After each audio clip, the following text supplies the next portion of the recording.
Olá, tudo bem com vocês? Bom, a gente sempre fica muito mais nervosa, né, do que a gente imagina que vai ficar no dia, mas estou muito contente de estar aqui dividindo um pouquinho com vocês do que eu tenho aprendido. Para você que ainda não me conhece, eu me chamo Mirly, tenho 28 anos, sou uma mulher cis, lésbica, de cabelos curtos, hoje com moletom preto. E adoro navegar aqui por alguns temas, né, como marketing, comunicação, inovação, branding, carreira. Hoje represento o PR conteúdo aqui para a CIT Latam. Ainda no MBA, eu tive a oportunidade de conhecer uma teoria chamada teoria dos setênios. Ela faz parte da antroposofia, foi criada ali pelo mesmo fundador da pedagogia Waldorf. E, naquele momento, escrever e mergulhar nos meus próprios ciclos como um exercício intencional ajudou não só com que eu me reconhecesse na minha própria história, como também me ajudou a escrevê-la, determiná-la, e não o contrário, né? Mas, bom, sem enrolação, eu preparei hoje aqui para vocês um material e vou dividir o que eu vivi e aprendi nesse último ciclo, que foi dos 21 aos 28. Ter 28 anos significa que eu nasci ali em 94, um ano emblemático. O Bela com certeza deve conhecer pela idade. Ayrton Senna, Copa do Mundo, Tetra, Jobim, Mussum. A CIT nasce um ano depois, em 95, não que isso também revele a idade dos fundadores. Só me fez pensar que tanto eu quanto a CIT, a gente faz parte de uma mesma geração, né? A nossa geração, os millennials, ou a geração Y, viveu uma grande transformação de mundo de lá para cá. E se eu pudesse até me aprofundar um pouquinho nessa virada, eu diria que o João Branco, o CMO do MEC, ele representa uma leva de pessoas quando apresenta esses conceitos, né?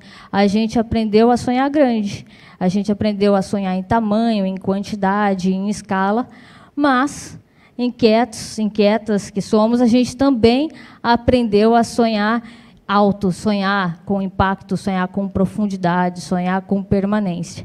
E eu poderia até me arriscar a dizer que tudo isso aconteceu justamente porque a gente vive nos tempos dos acrônimos, né? VUCA, BANI, isso também já tem sido falado bastante. Bem na nossa vez, a gente se depara com um cenário incerto, ambíguo, não linear. Desde cisnes negros até rinocerontes cinzas, a gente tem visto de tudo por aí. Em outras palavras, o maior erro que a gente poderia cometer em momentos como esse é pensar que a nossa vida, a nossa carreira, a nossa trajetória será sempre uma linha reta. E não é, de fato, não é assim que as coisas funcionam. No passado, a gente dependia de músculos, agora a gente depende de cérebros. E no futuro, com esse mundo acelerado, com as coisas cada vez mais complexas, a gente vai depender dos nossos corações para lidar com o nosso mundo, né, com os nossos tempos. E eu gostaria muito de ter escrito essa frase, mas ela não é minha, é de uma das diretoras ali da London Business Review. Resumindo, setênios, acrônimos, músculos, cérebros, coração. Beleza, mas para onde eu estou indo, né? Para amarrar tudo isso e talvez ajudar você a encarar essa montanha-russa, eu separei alguns princípios e habilidades aqui que têm me ajudado e até me ajudado a ajudar pessoas que estão muito próximas a mim.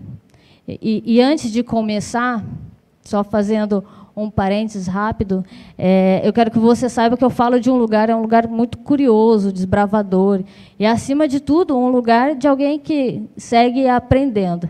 Ou seja, não são os melhores, os maiores, os principais, os top princípios, são só os meus princípios. O primeiro deles é a convicção emocional, né?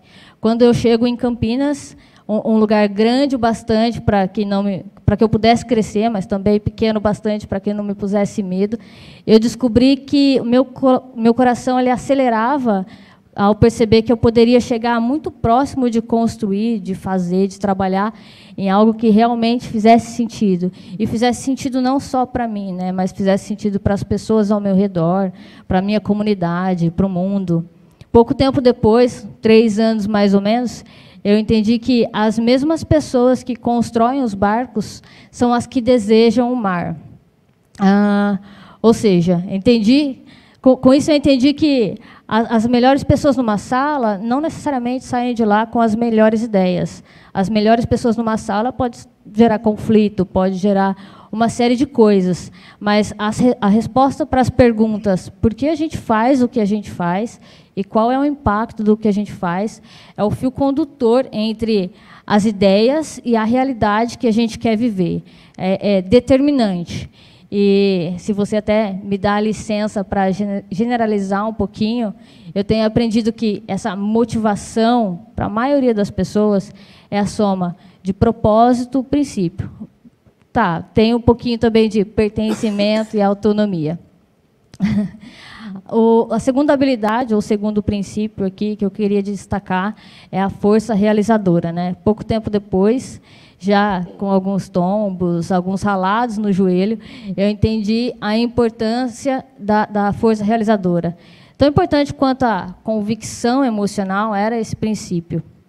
Outro dia alguém me disse, e provavelmente essa pessoa está até assistindo aqui, continue olhando para frente, mas faça bem feito e repita. Esse pragmatismo me ensinou que de nada adianta a convicção emocional sem a força realizadora. De nada adianta as iniciativas sem as acabativas. O pragmatismo ajuda a gente a não voltar para as mesmas salas, para as mesmas reuniões, com as mesmas pessoas, para resolver os mesmos problemas. Em terceiro lugar, mais recentemente, um ano para cá, ou dois, assim, tenho observado que as pessoas que eu mais admiro ao meu redor, elas têm uma característica em comum, que é a confiança radical. Confiança radical, entre outras coisas aqui, é partir do princípio que as pessoas, e todas as pessoas, elas fazem o melhor que elas podem com o tempo e com a ferramenta que elas têm. Confiança radical é reconhecer nas pessoas a sua singularidade. Também é a coragem para cuidar, e para cuidar bem. É óbvio, encarando ali as conversas difíceis, falando das pessoas e não sobre elas, né? E para eu não ficar divagando num conceito muito amplo, tentar trazer aqui um pouquinho para o nosso dia a dia, um pouquinho para a nossa realidade, vou te dar um exemplo. Confiança radical ao dar ou receber um feedback, a gente está disposto ou disposta a colocar esse problema, esse desafio, à frente das pessoas e não entre elas. Chegando já no final, o quarto princípio, ou a quarta habilidade que eu queria destacar, é esse de o todo conta, né? O poder de ser quem a gente é.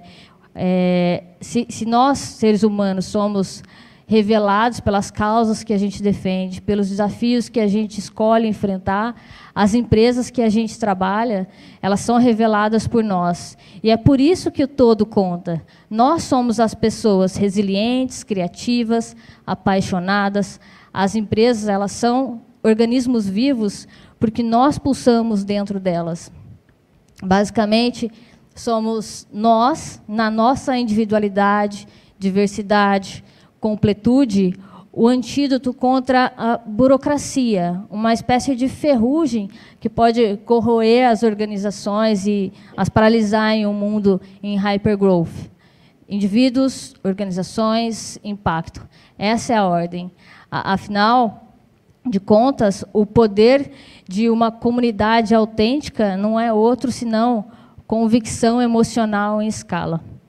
Por último, mais recentemente, nesse último ano, tenho percebido a importância de desenvolver um olhar aguçado para ambidestria e flexibilidade. E traduzindo isso em 3 passos. Primeiro, faça bem feito, fique alerta, mas também se dê a chance da surpresa, né? Já existem algumas fórmulas para isso, algumas pessoas falam 70, 20, 10, enfim, toda tentativa é válida para diminuir a incerteza à medida que a gente caminha. Mas, usando um pouquinho ali da minha experiência em conteúdo, eu diria que um bom roteiro, o final de um bom roteiro, ele começa a ser escrito e desdobrado desde o primeiro parágrafo, né? Um romancista, William Gibson, ele diz que o futuro ele já existe, ele já está entre nós, ele só está mal distribuído. Só cabe a gente enxergar.